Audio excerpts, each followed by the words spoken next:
welcome to Walk the Talk. I'm Shekhar Gupta, and you know what? After a very long time, in fact, after quite some time, Walk the Talk returns to a corporate headquarters. And who's our guest today? But one of not just the leading lights, but I think one of the elder statesmen of corporate India, and also the great optimist, the greatest optimist I've seen in Indian business, Adi Godrej. Thank you, Shekhar. Great to be here. I can start with commiserations because we lost, all of us lost our friend and Thank you. dear wife Parmeshwar not long ago. Thank you. So I hope you and the family have been able to put everything back together because she was such a towering presence everywhere. Absolutely. We miss her, but everything must go on. I think as she would have said, just carry on. Yeah. So elder statesman, but also fighting fit in the marketplace. Yeah, I think India is doing very well, and overall I'm extremely optimistic about the future of India, and especially once GST is rolled out, I think it will add a tremendous fillip to Indian economic growth. But are you concerned about the present of India? Not too much. There are some negatives, but I think they're short-lived, especially with the demonetisation. I think some things have not gone exactly as planned, but over a medium to long term, it will do a lot of good to the country, and especially about corruption. To my mind, corruption will come down. So what exactly will demonetization do on the positive side? I know the fashion these days is to talk about the negative side, but since I rarely see you saying anything negative about anything, including in 2008, when we thought the world was coming to an end. So what are the positives with demonetization? Well, I think first of all, I think it'll be a good lesson against black money. Corruption will come down.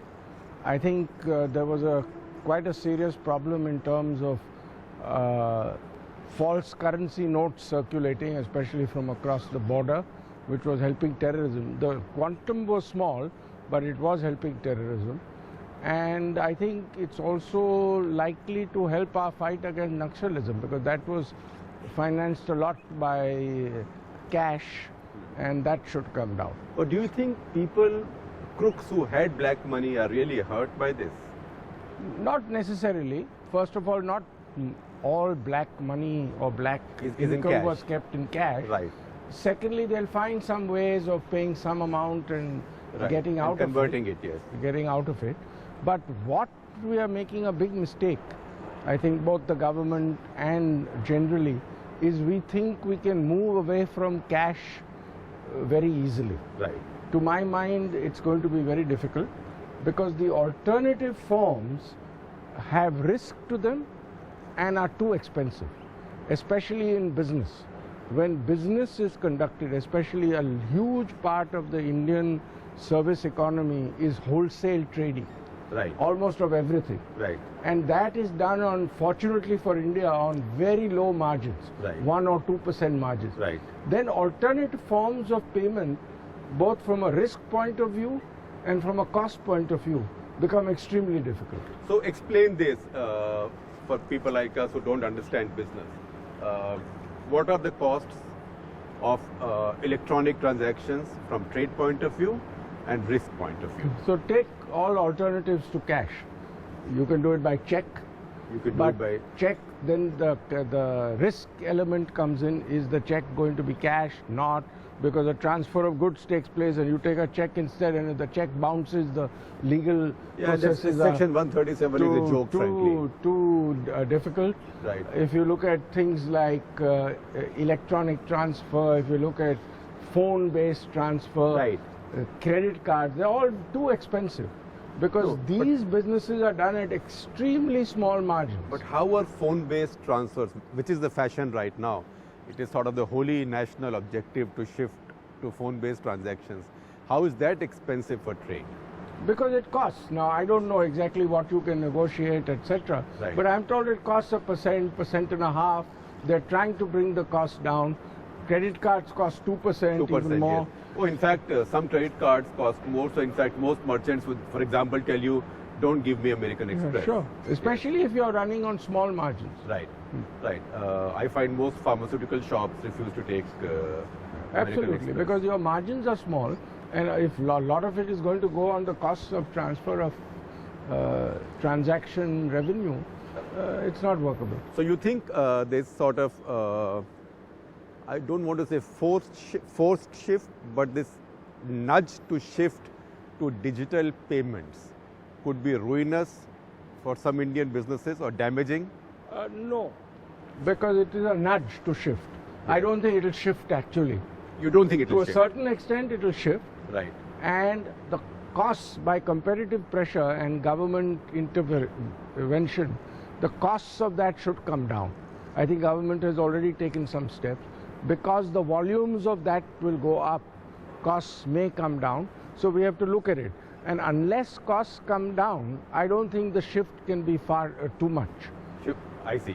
You think people will go back to cash? It has to. It has to. And all over the world, cash is used for such transactions. Right. It doesn't have to be illegal cash. It's perfectly legal cash. Right. So yes, I think that is the key thing. All cash is not black, Exactly. and all black is not kept in cash. Right. Absolutely. What are your remedies for black money? Well, I think one is GST will be a huge remedy for black money, because today a lot of the black money, to my mind, is created by evasion of excise duties by small manufacturers. Now, under GST, evasion of GST will become almost impossible, because if you evade it at the first stage, you'll get caught at the next stage, and there are 3 or 4 stages. So GST itself will bring down a lot of evasion. A lot of direct tax evasion, to my mind, is created because people have evaded indirect taxes and therefore are unable to declare direct tax income. So overall, that will bring down So that evasion. becomes a vicious cycle of tax evasion. That's right. And that will come down very It is like considerably. to avoid stamp duties on properties. Right. People avoid paying capital gains. That's right. And that is a very important point. Right. If you want to cut down a lot of black money, especially in property, this stamp duty is a ridiculous thing. Once you have GST, you should get rid of stamp Yes, duty. it should become part of GST, and all Absolutely. states should have one rate. Absolutely. Right. Yeah. You think such a thing is possible? Yeah, I think there is already talk of doing that. It should be done. And I think another thing that the government will do with this benefits they will get from this demonetization is bring income tax rates down.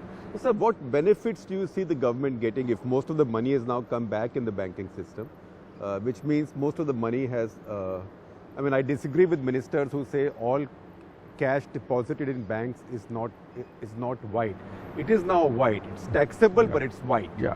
Yes. So That's right. So what benefit does the I government think get? tax revenues will go up because, You as think you tax rightly base will say, go some up? of it will be taxed more than it otherwise would have been. Some of them would not have been taxed at all. So tax But revenue. that's a one-time gain. I don't One-time know, gain. given how clever people are, how much of it will be So trapped. with the one-time gain and the continuing benefits of GST, You think the tax base will go up? I think the government can take a stand and bring income tax rates, both corporate and personal, down to around 20%. Then don't give any exemptions. Yes. And at 20%, it is very likely that evasion will come down very Yes, considerably. because the gap arbitrage will not be there. Absolutely. Then only criminal money will stay Yeah. as black money, Yeah. which Yeah. is comparatively small. But you would also say do other things. For example, gold smuggling is back now, which wasn't the case earlier. Yeah. So drop that duty on gold. See, we have to be very clear. All wrong economic actions cannot be eliminated. Right. And just by having punishment, you don't. See, murder would have disappeared from the face of the world if punishment alone Right. could cure problems. Particularly in America, Yes, absolutely. which carries out the largest number of hangings for a democracy. Absolutely.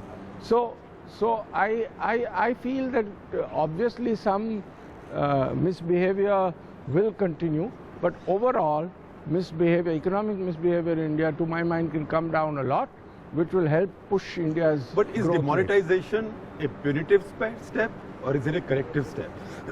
Well, a little bit of both. I think the punitive part will help people realize that it's not worth going into, and the corrective steps must be followed with other corrective steps, as we discussed about stamp duty, income tax rates, which help an economy strongly stay open.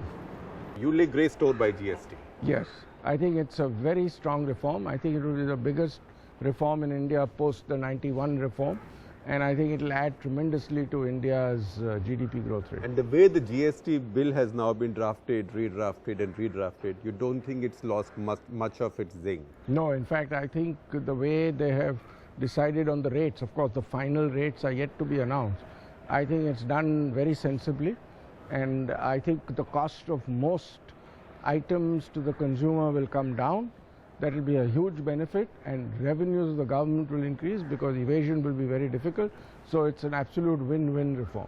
But now we have some states in retaliation for demonetization saying that they can't implement GST this year, we'll take our time. Yeah, well, that's what they are saying, but I hope the government has the sense to work out some arrangement, because actually passing the bills is not difficult. It's to be done as a money bill in the Lok Sabha. It's the agreement on how to share, Right. which unfortunately has got into difficulty only because people want to protect jobs in both the states and the center. Right, right. So what is your advice? First of all, the leader leading this charge is Mamata Banerjee. Yeah. Do you have any advice for her? I rather not think about how to advise about politics, because I'd be No, very not poor. politics, but it this is is politics taxation. partly. It's politics. It's the resentment on the demonetization which has got some political parties to oppose the demonetization, and so that's difficult. But I think Arun Jaitley is smart enough to find out a working solution. I think they are meeting early next week, and I'm sure they'll find a solution. So a leading question, I am putting words in your mouth. All right. Would you counsel Mamata Banerjee that by doing this, she is causing harm to her own state and her own economy? Yes, I would say that anybody who delays GST or dislocates GST would be causing harm to the country, because it's a very important reform. I don't think the politicians, especially politicians in the states, have realized what a huge economic benefit it will GST will bring.